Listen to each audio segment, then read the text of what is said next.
Greetings, disciples. Hope all is well. Hope you're enjoying your Tuesday. I'll timestamp this. It doesn't matter. Whenever I freaking compile 1 through 100, that'll probably be the video everyone goes to anyway. So all of these like prefaces are just for the people that are listening right now as we read along here. But yeah, that being said, appreciate everyone who's here. I'm gonna try to improve off of a little note that I got earlier. Just basically saying that my yawns are coming through while I'm speaking. Um, and I actually didn't know that that was picking up on the microphone, so I'm gonna try to predict when my yawns are coming so they just don't pick up at all. But yeah, that's about it. Um, Hope your Tuesday is well. And we'll step right into it. Got my hot beverage in the TARDIS. Um, so yeah, thanks. Oh.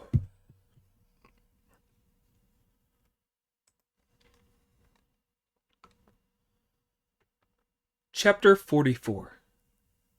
Evil in the heart's center crosses the backbone pass. There is a poem that goes, "They travel west, escaping dangers to seek the scriptures. Nor can they stop at all the famous mountains. They press on night and day, startling crows and hares. The seasons turn amid falling blossom and birdsong. In the dust under one's eyes are 3,000 worlds. 400 prefectures rests on the head of a staff. Sleeping in dew and dining on wind, they climb the purple slope, never knowing when they will be able to start back." The story tells how, after the Dragon Prince had subdued the demon and the god of the Black River had divided the waters, Master and disciples crossed the Black River and took the main trail west. They faced wind and snow and traveled under the moon and stars. After they had been going for a long time, it was early spring again. The sun returns. All comes back to life. The sun returns. Beauty fills the sky like an opened scroll. All comes back to life, as flowers cover the earth with embroidered cushions. A few snowflakes of plum blossom remain, while the wheat spreads like a sea of cloud. In the gentle thaw, the mountain spring now flows. The new shoots grow and cover the burnt-out stubble. Tai Hao governs the east. The wood god rules the dawn. Above the fragrance and the warming breeze, the clouds disperse, and the sun shines anew. Willows spread their green beside the path. Enriching rain brings spring to all that lives. Master and disciples were ambling along, enjoying the view, when all of a sudden they heard a mighty shout, like a war cry from 1,000 throats. Sanzang was terrified. He reined in his horse, unable to take another step forward. "Wukong," he said, looking back at him. "Where is that noise from?" "It sounded like an earthquake or a landslide," said Pig. "Or thunder," said Friar Sand. "Or people shouting and horses neighing," said Sanzong. "You're all wrong," laughed Monkey. "Just wait a moment while I go and take a look." "Splendid, Monkey." With one bound, he was on a cloud and up in the air, looking all around. In the distance, he could make out a walled city, and when he went close, he could see that it had a haze of auspicious light over it, with no sign of any evil emanations. "It's a good place," he sighed to himself. "But why was there that terrible noise? I can't see war banners or spears there, and there's no sound of cannon. So why was there a noise like shouting and neighing?" Just as he was debating all this with himself, he noticed a big crowd of Buddhist monks on a sandbank outside the city gates, pulling a cart. The noise that had startled Sanzong was them all shouting, "King Powerful Bodhisattva." When he slowly lowered his cloud for a better look, he saw that the cart was loaded with kiln bricks, tiles, wood, and adobe bricks. Above the sandbank was a high ridge, along the top of which ran a narrow track between two great gates. Below the gates, the paths all went straight down the steep sides of the ridge. The cart could not possibly be pulled up there.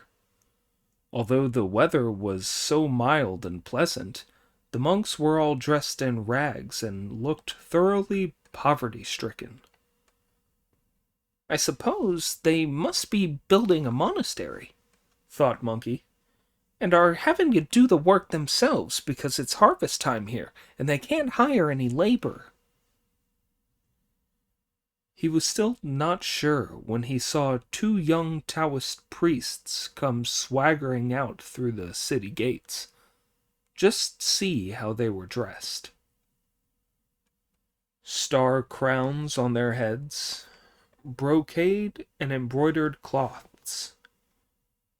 The star crowns on their heads shine bright.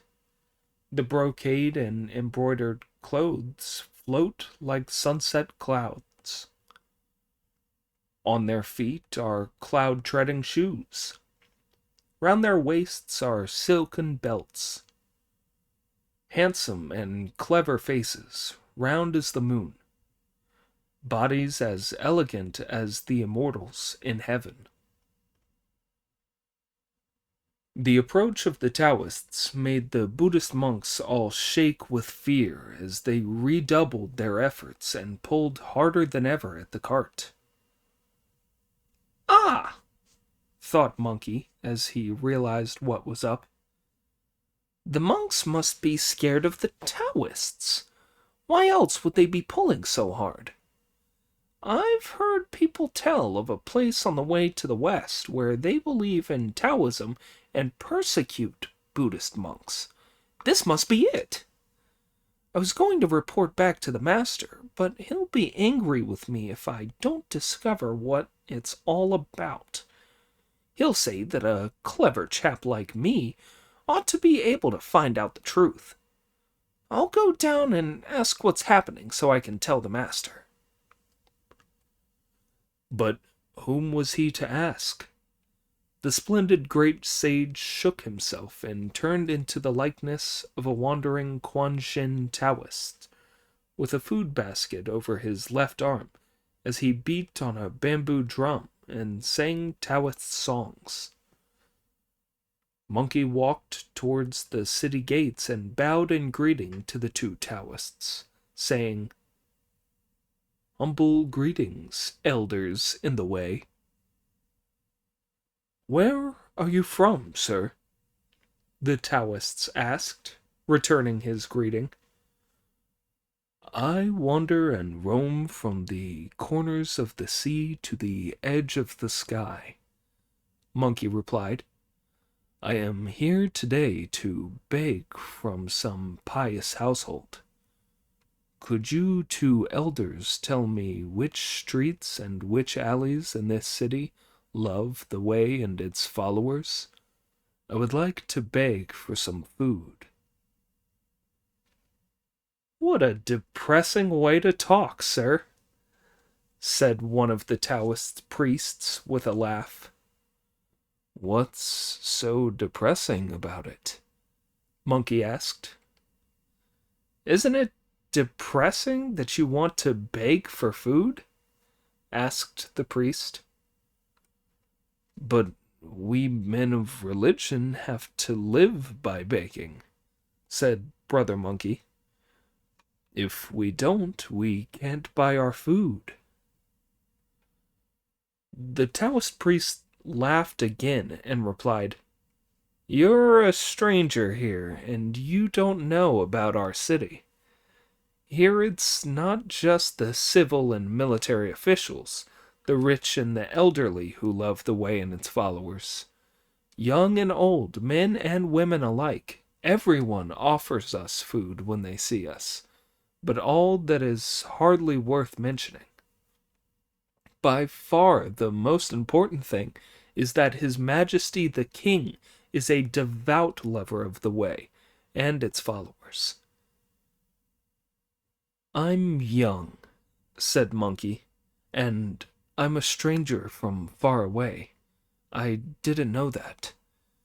Could I trouble you two elders to do a fellow believer a favor? Tell me more about what this place is called and how the king shows his love for the way and its worthies. This country is called Terrycart, the Taoist priest replied, and His Majesty is close to us. When Monkey heard this, he said with a chuckle, Can it be that a Taoist priest is monarch? No, he replied. For 20 years there was a drought here, and not a drop of rain fell. Nothing could grow. Everyone, king, ministers, commoners, the high and the humble, all bathed, burnt incense, and prayed to heaven for rain. When they were in really desperate straits, 3 immortals were sent from heaven to save all living beings. Which 3? Monkey asked.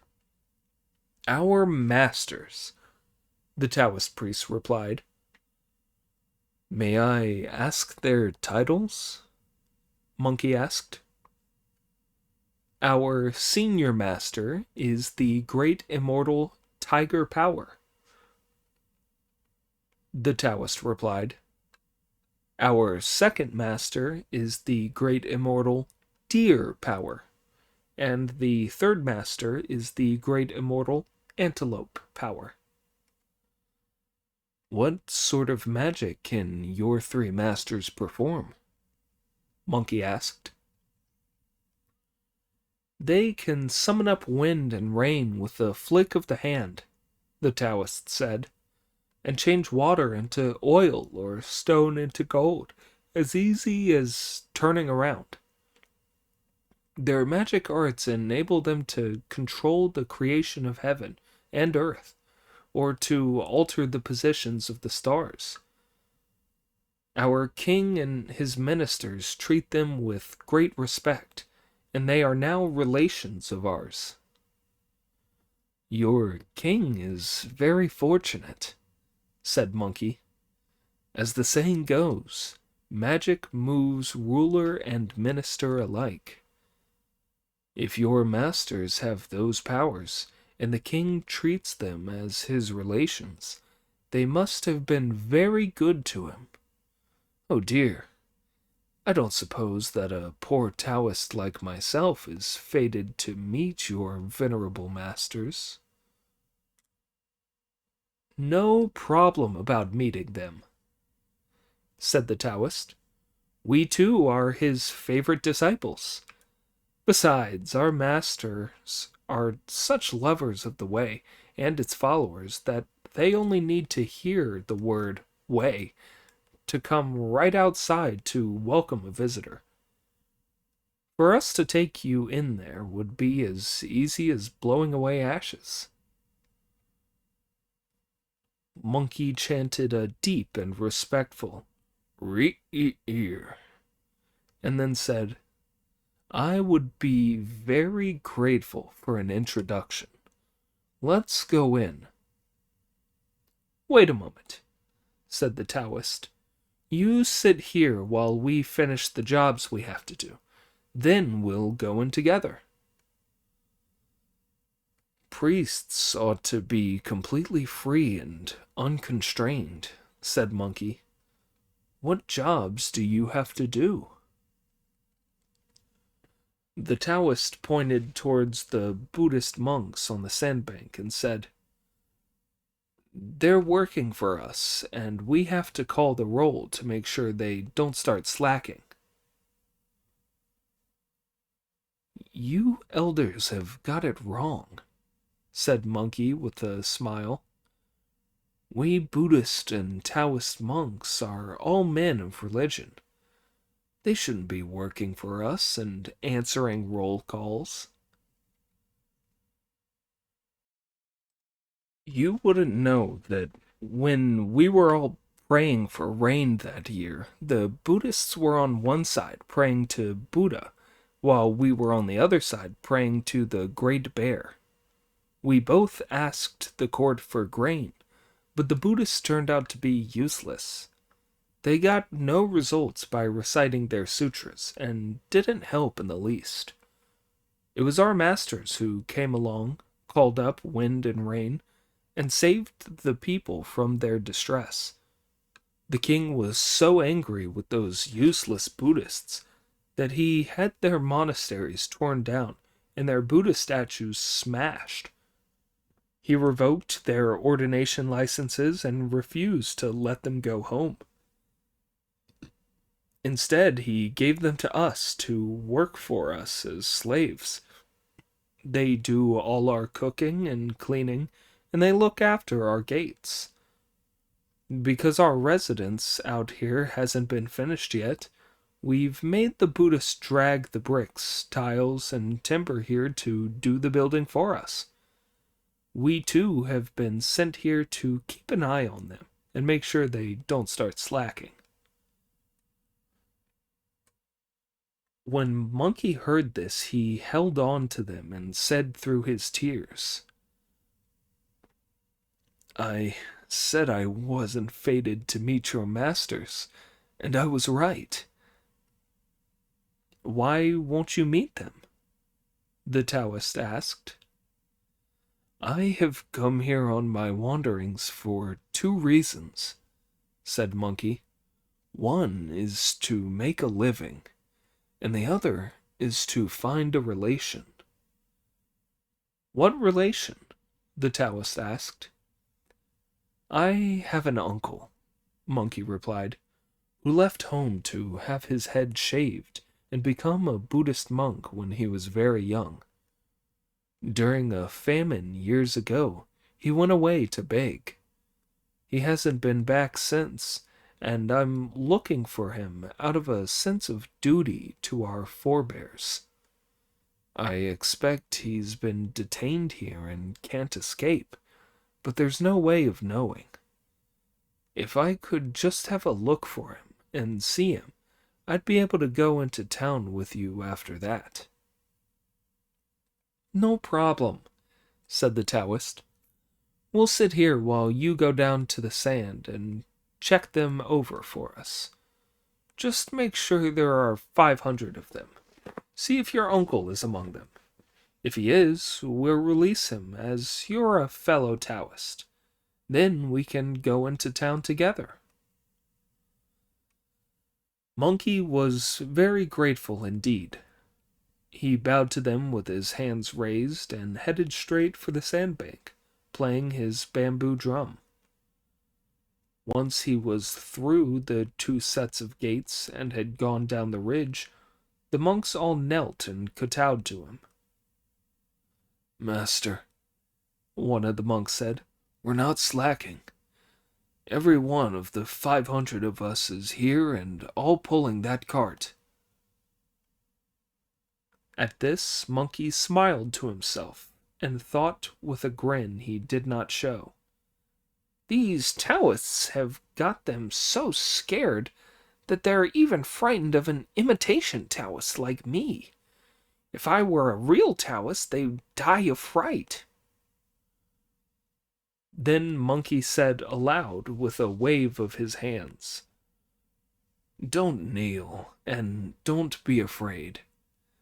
I'm not the supervisor. I'm here to look for a relation." Once they heard him talk about looking for a relation, the monks all crowded round, craning forward, coughing and making other noises in their eagerness to be picked out. Who's his relation? They all wondered. Monkey looked them over all for a while, then started chuckling aloud. "My lord," the monk said, "if you can't find your relation among us, what is there to laugh about?" "Do you know why I'm laughing?"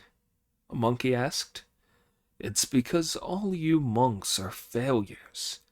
You were born under unlucky stars. Your parents were only prepared to let you become monks because you brought them bad luck, or because you were destined to have no sisters. Why ever are you working for Taoists like slaves instead of honoring the three treasures, respecting the Buddha's Dharma, reading sutras, and performing ceremonies of repentance?" "You put us to shame, my lord," the monk replied. "You must be a stranger here, sir, who doesn't understand the situation." "Indeed I am," Monkey replied, "and indeed I don't." "Our king," said the Buddhist monk in tears, "is prejudiced and unreasonable. He only likes the followers of Lao Tzu, and he hates us Buddhists." "Why?" Monkey asked. "Because the three immortals came here to call up wind and rain," the monk replied. "They ruined everything for us and won the king's confidence. He has destroyed our monasteries, revoked our ordination licenses, and refused to let us return to our homes. And the form of forced labor he imposed on us was to give us to the immortals to work for them. It's unbearably hard. When you come here, wandering Taoist, you will only have to call on the king to be richly rewarded. But any Buddhist monk who comes, whether from around here or from far away, is arrested and put to work for the immortals." "I suppose the Taoists must use some magic powers to worm their way into the king's confidence," said Monkey. "Calling up winds and rain is small-time magic used by unorthodox sects, and hardly enough to win a king's heart. They can refine mercury from cinnabar, sit in meditation, turn water into oil, and change stones into gold," the monk replied. "They have now built a temple of the three pure ones, where they read scriptures and perform ceremonies to heaven and earth night and day to obtain eternal life for His Majesty. That is why the king's heart has been moved." "So it's like that, is it?" said Monkey. "You may all go now." "But, my lord, we can't get away," the monk replied. "The immortals persuaded the king to have pictures of monks painted, and these have been sent to be displayed in every ward and by every river. Terrycart is a big country, but in every city, prefecture, country town, village, hamlet, inn, and marketplace, there hangs a picture of Buddhist monks with this notice on it, in the king's own handwriting: Any official who captures a monk will be promoted 3 grades. Any commoner not holding office who captures a monk will receive a reward of 50 ounces of silver. That's why we can't escape. It's not just us Buddhist monks. Anyone who's had a short haircut, or who's bald, or whose hair is thinning, finds it hard to not get arrested. Agents and policemen are everywhere. There's no way we can possibly escape. We have no choice. We can only suffer here.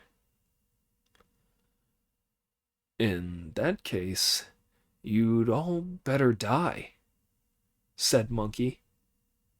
My lord, said the Buddhist monk, many of us have already.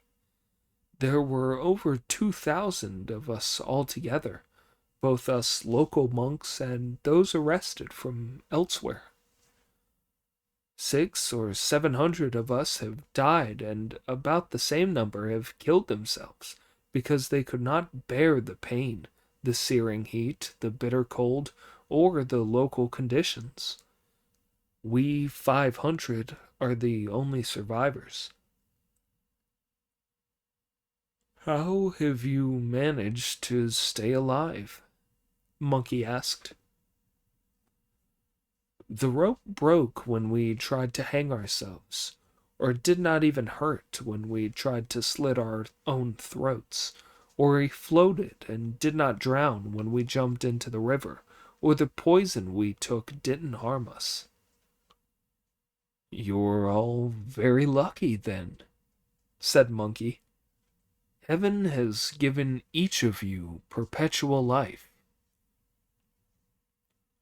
Sir, said the monk, you've left one word out. It's a perpetual life sentence. For our 3 meals every day, all we get is a thin gruel of brown rice. At night, we have to sleep on the sandbank in the open. Luckily, spirits come to protect us when we close our eyes. I expect you see ghosts because you're all exhausted, said Monkey. No, said the Buddhist monk. They're the 6 dings, the 6 Jias, and the guardians of the faith. But they can only protect us at night, except when they come to save the life of any of us who is on the point of death. That's very wrong of the spirits, said Brother Monkey. They shouldn't be protecting you like that. They should let you die and be reborn in the Western Heaven as soon as possible. They come to us in our dreams, said the monk, and give us advice like, don't try to die. Hold out till a holy priest comes from the east, and Arhat, who will go to the Western Heaven to fetch the scriptures. He has a disciple of immense magical powers, the great sage equaling heaven. He has a good and loyal heart. He rights wrongs, he saves those in distress, and he helps widows and orphans. Wait till he shows his divine powers, wipes out the Taoist priests, and restores our Dhyana faith to its proper respect.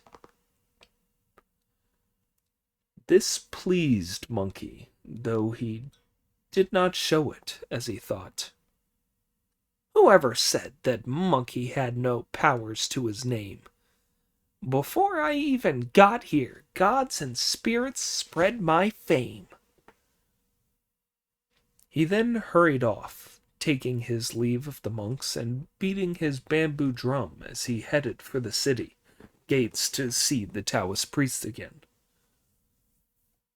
Which of them is your respected uncle? They asked. All 500 of them are my relations, Monkey replied. How can you possibly have so many? They asked again. 100 were my neighbors who lived to the left of us, Monkey replied, and another 100 lived to the right. 100 are my father's kin, and 100 are related to my mother. The last 100 are my own friends and acquaintances. If you are willing to release them all, I'll go into the city with you. But if you won't, I won't. You must be off your head talking such nonsense, the Taoist priests replied. All those Buddhist monks were presented to us by His Majesty. Even if we release just 1 or 2 of them, we'd have to cover up by handing in sick notes for them to our masters, then filling out death certificates. We couldn't possibly release the whole lot of them. It would be outrageous, quite outrageous. We'd have no servants, and the king would be very angry with us. The ward head is always sending officials to check up, and sometimes the king even comes to count them himself. We couldn't possibly let them go. You couldn't? Said Monkey. No, the priests replied. By the time he had asked this, and been given the same answer 3 times, he was in a terrible rage. He produced his iron cudgel from his ear, created a spell with his hands, made it as thick as a rice bowl, swung it, and brought it down on the Taoists' faces. The poor Taoists fell to the ground with their blood gushing out and their heads split open.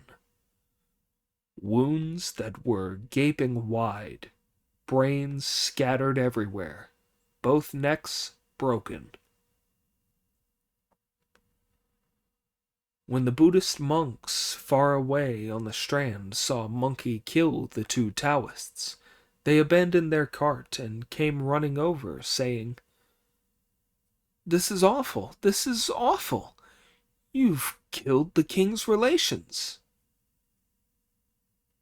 Who are the king's relations? Monkey asked. The monks fenced him in with their earth-moving baskets and said, "Their masters don't have to greet the king when they enter the throne hall or take leave of him when they go. The king addresses them as elder brother teacher. Why did you have to come here to get us into this terrible trouble? It was nothing to do with you that their disciples came to supervise the work. What's to become of us now that they've been killed? We'll have to take you into town and report their deaths." "Do stop that yelling, gentlemen," said Monkey with a smile. "I'm not really a wandering Quan Yin Taoist. I'm here to rescue you." "But by killing them, you've only made things worse for us," they said. "How can you say you're here to rescue us?" "I'm Sun Wukong, the novice," Monkey replied, "the disciple of the holy priest from the Great Tang, and I've come here specially to save you." "No, you're not," the monk said. "We know what that great lord looks like." "But how could you?" Monkey asked. "You've never met him." "We've seen an old man in a dream who told us he was the great white planet.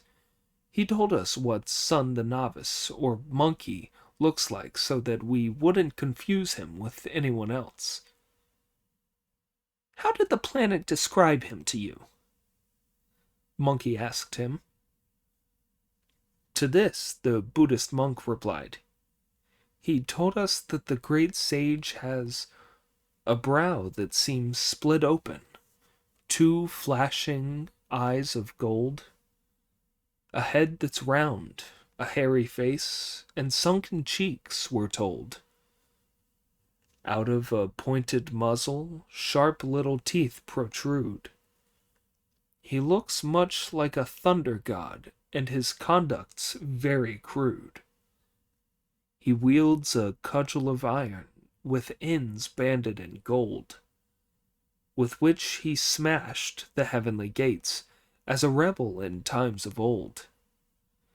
Now he has seen the light of the faith, he's escorting his master, and saves whoever he can from death and disaster. Monkey was both angry and pleased to hear this. He was pleased that his fame had been spread, but he thought angrily, "That old rascal, telling these ordinary mortals what I really look like."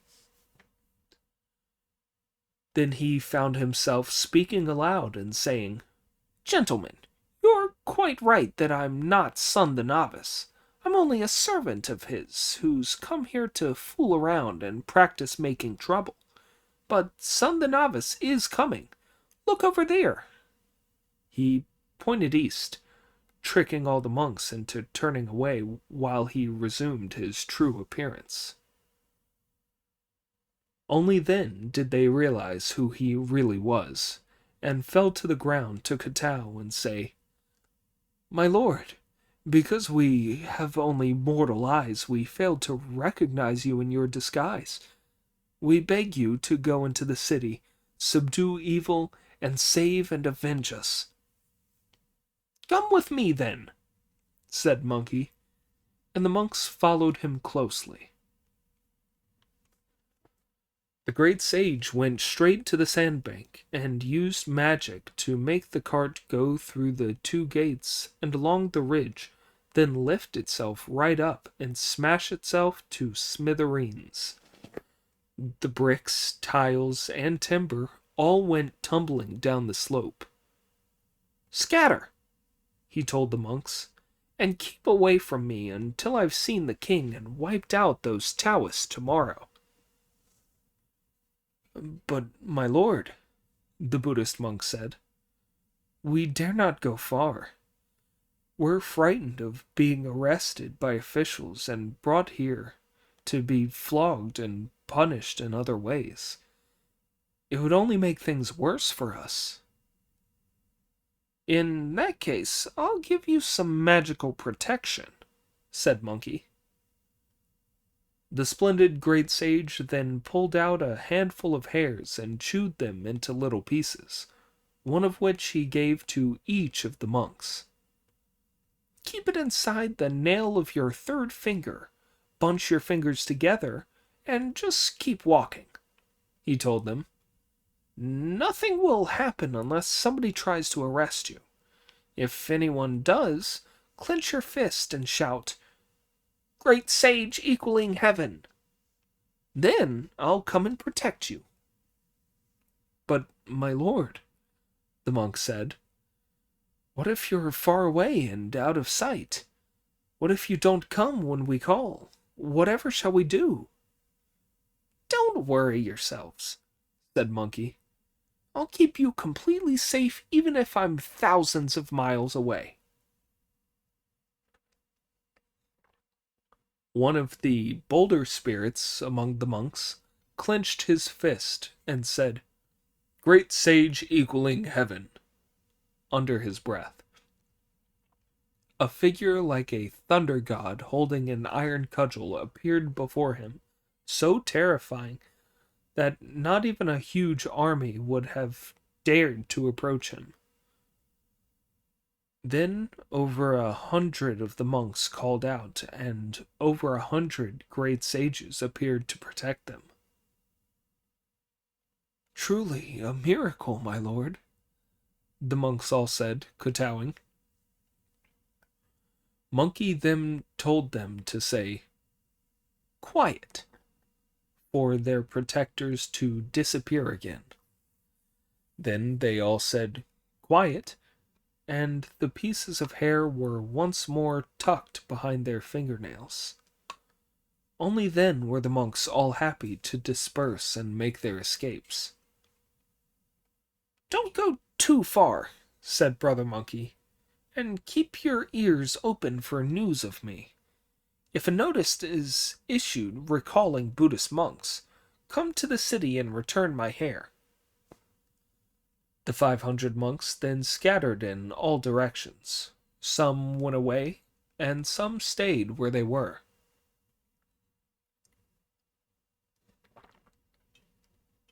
The story switches back to Sun Zong, who gave up waiting beside the track for Monkey to report back, and told Pig to lead the horse westward.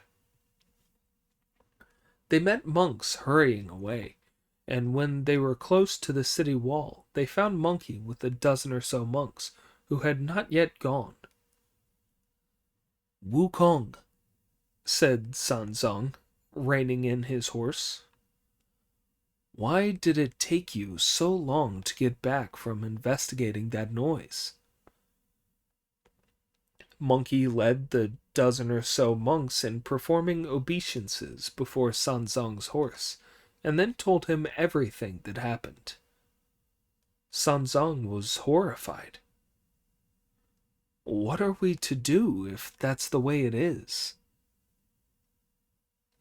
"Please don't worry, my lord," said the dozen or so monks.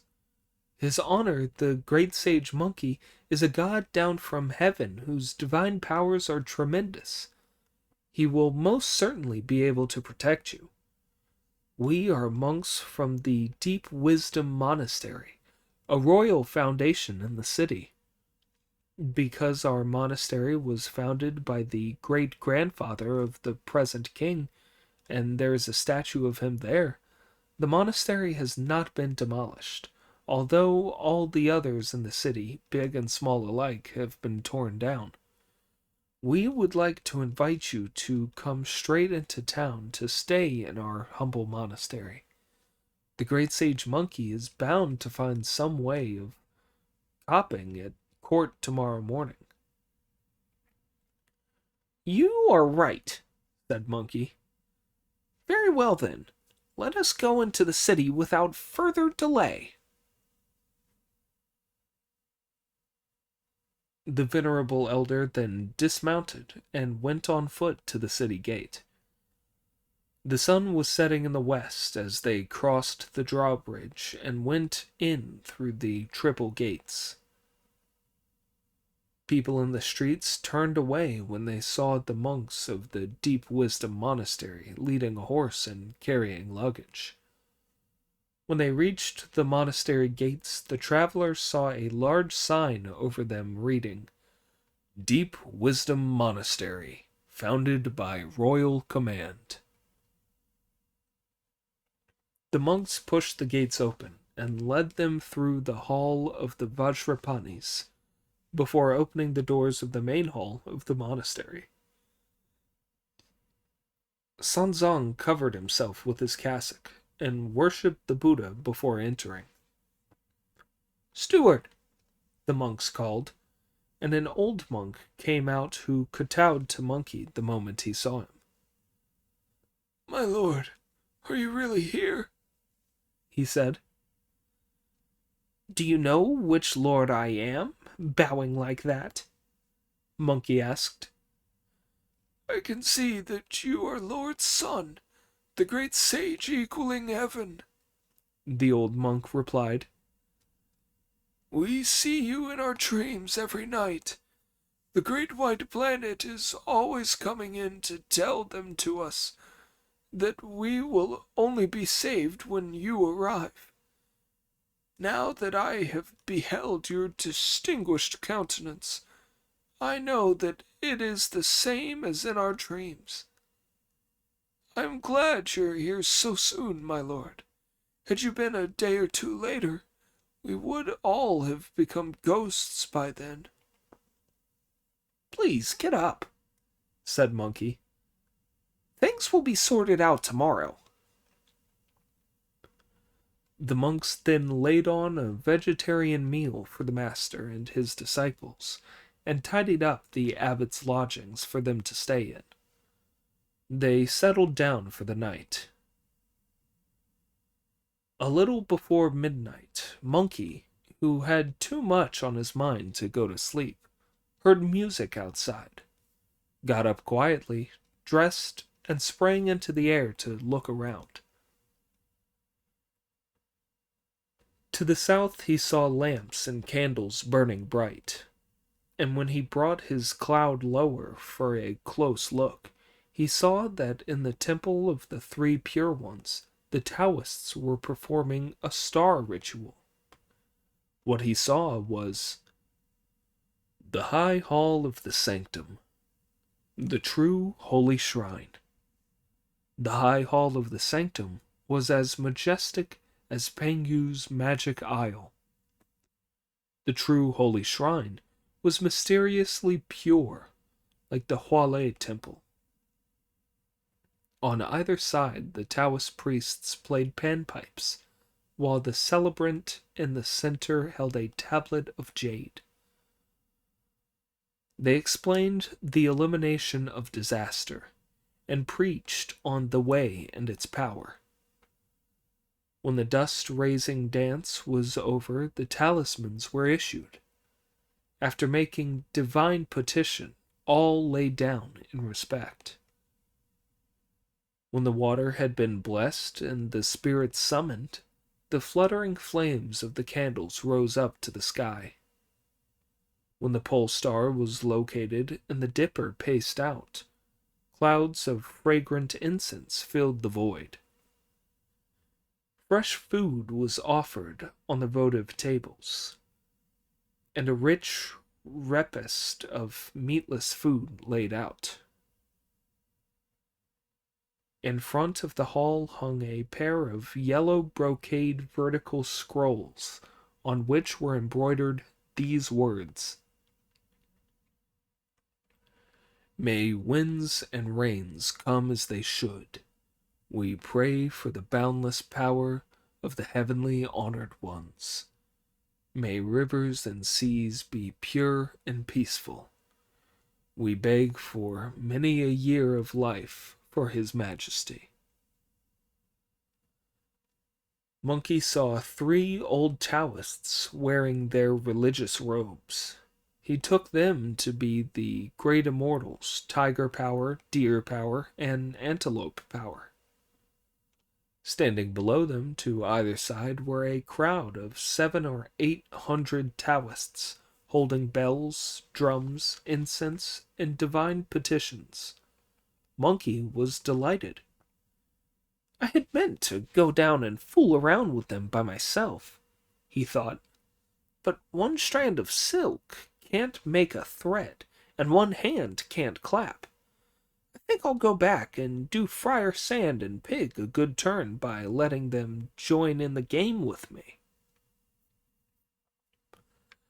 Monkey then landed his auspicious cloud and went straight into the abbot's lodgings, where he found Pig and Friar Sand sleeping, toe to toe. Top to toe. Monkey first called Friar Sand, who woke up and said, Aren't you asleep yet, brother? Get up, said Monkey. We're going to have a good feed. Whatever sort of good feed can I have in the middle of the night when my throat's dried out and my eyes are all bleary? Friar Sand asked. There's the temple of the 3 pure ones in this city where the Taoist priests are holding a service, Brother Monkey replied. The hall of the 3 pure ones is full of offerings, steamed buns as big as a bucket, cakes that must weigh 50 or 60 pounds apiece, any amount of rice, and fresh fruit, too. Let's go and have some. The talk of all this good food was enough to wake Pig up. Won't you take me too, brother? He asked. If you want to feed, said Monkey, keep your voice down and don't wake the master. Come with me. The 2 of them dressed, slipped outside, and leapt up by Cloud with Monkey. As soon as the idiot saw the lights, he wanted to attack, but Monkey held him back and said, "Steady on. We'll go down when they've all gone." "But their recitations are only just warming up," said Pig. "They won't want to go." "I'll do some magic that will send them packing," said Monkey. The splendid great sage said the words and made the hand movements of a spell, drew in a breath from the quarter of the wind, and blew a gale so terrible that as it tore into the hall of the three pure ones, it knocked down all the vases, candlesticks, and offerings on the walls, and put out all the lamps. The Taoists all shook with terror. "You had better go, disciples," said the great immortal Tiger Power. "This divine wind has blown out all the lamps and incense, so you should all go back to bed. Get up early tomorrow morning and recite some more scriptures to make the numbers up." The Taoists then indeed did all withdraw. Monkey then led Pig and Friar Sand to land their clouds, and they charged straight into the hall of the three pure ones. The idiot grabbed some food, not caring whether it was cooked or raw, and was just about to eat it when Monkey raised his iron cudgel to hit him. Pig pulled back his hand and said, "You're going to hit me before I've even tasted anything." "Don't act so low," said Monkey. "You must pay your respects and sit down before eating." "You're shameless," said Pig. "You steal food and expect me to pay my respects too? What would I have to do if we'd been properly invited?" "Do you know who the three bodhisattvas sitting up there are?" Monkey asked. "Can't you recognize the three pure ones themselves?" asked Pig. "How could you possibly think they're bodhisattvas?" "What about those three pure ones?" Monkey asked. "Oh well," said Pig. "The one in the middle is the original celestial pure one. The one on the left is the precious pure one. And the one on the right is the Supreme Lord Lao Tzu." "We've got to make ourselves look like them before we can eat in safety," said Monkey. The delicious smells of the offerings were making the idiot desperate with hunger, so he climbed on the pedestal of the statue and knocked Lord Lao Tzu off it with one shove of his snout. "You've sat here for long enough, old man," he said. "It's my turn now." Pig turned himself into the Supreme Lord Lao Tzu. Monkey turned himself into the celestial pure one, and Friar Sand into the precious pure one. When the statues had all been pushed over, and the three of them were sitting up there, Pig grabbed a big steamed bun. "Not so fast," said Monkey. "But, brother," protested Pig, "we've already made ourselves look like them. What are we waiting for?" "Brother," said Monkey, "eating is much less important than not giving ourselves away. If one of the Taoists got up early to hit the bell or sweep the floor and tripped over a piece of one of the statues we've knocked over, the news would be out. You'd better hide them." "But where?" asked Pig. "I'm a stranger here and I don't know my way around." "When we came in," said Monkey, "there was a little pair of double doors to the right with an awful stench coming out of them. It must be the place where the 5 kinds of grain prepare for reincarnation.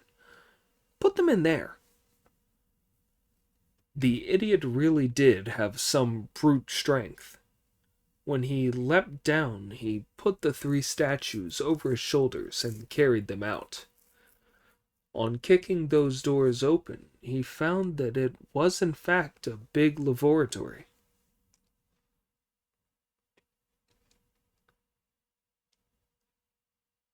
That protector of the horses certainly knows how to talk, he said with a laugh.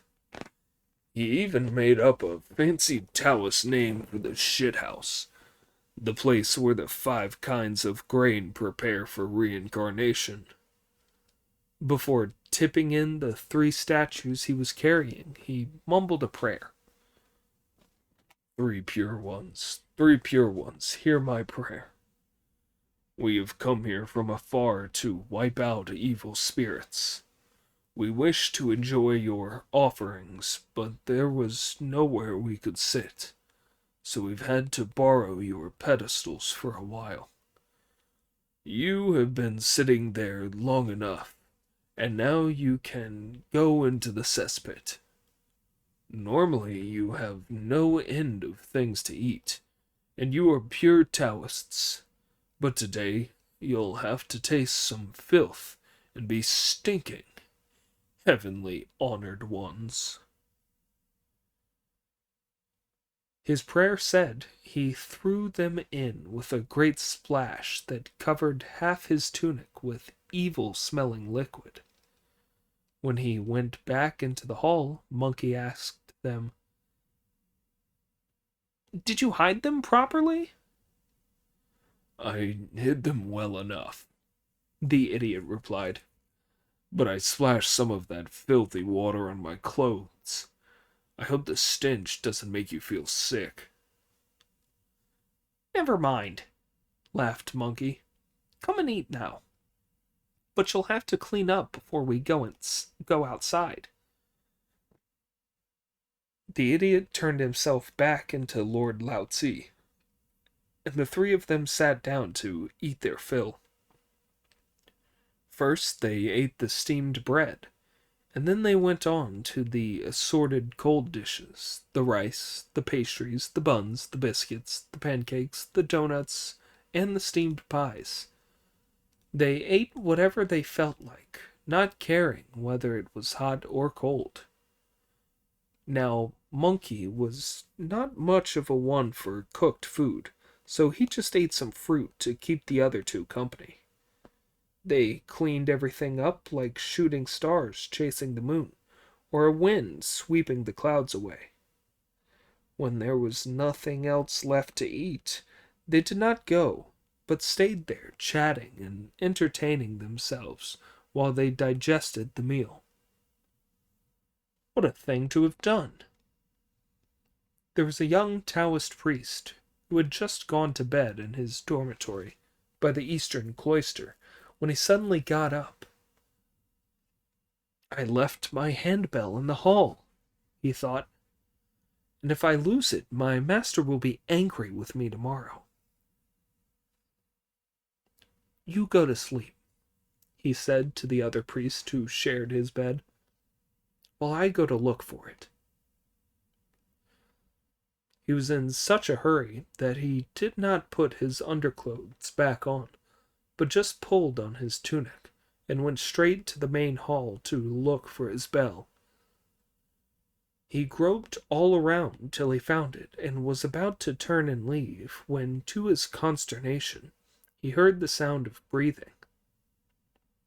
As he fled in alarm, he tripped on a lychee stone and crashed to the ground, smashing his bell to pieces with a tremendous clang. Pig could not help roaring with laughter at this, which terrified the young Taoist out of his wits.